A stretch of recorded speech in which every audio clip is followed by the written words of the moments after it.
One of the biggest insights that I think people who are non-monogamous have is that there's this set of challenges that comes along with having multiple partners. I think that people who are monogamous deal with those same challenges, they just approach it a different way. What is one thing that people in consensually non-monogamous relationships know about relationships that most monogamous couples don't?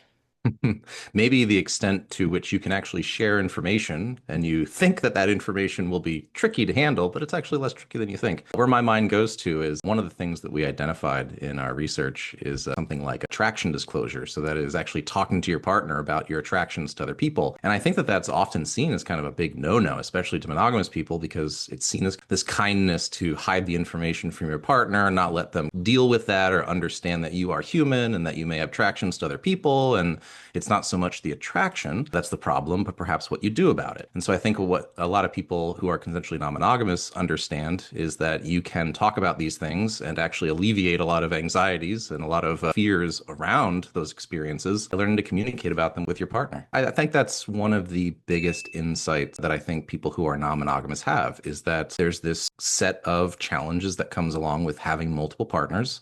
I think that people who are monogamous deal with those same challenges. They just approach it a different way. And people who are CNM, consensually non-monogamous, I think approach it in a way that's kind of bringing their partner into a lot of these decisions and kind of letting them go through maybe some of those difficult experiences and learning from them. Yeah, I love that you said that because I think growing up in a culture of monogamy, you're given this message that's like you can't even look at another person or else it's like cheating, Mhm. and I think we're taught that you would never bring that up to a partner. Yeah. It's de facto always cheating, and therefore, if you admit it, what you're doing is you're admitting you're lying. But really, what you could be doing is just admitting that you have an experience such as being attracted to someone else, wanting to explore that connection, and then maybe the decision is ultimately you don't, right? You talk about it with your partner, and you decide that's actually something that's going to get in the way, and it just isn't feasible. But at the same time, you could talk about it and maybe realize, oh, maybe there's a mutual benefit to potentially being non-monogamous or having, acting on those experiences. And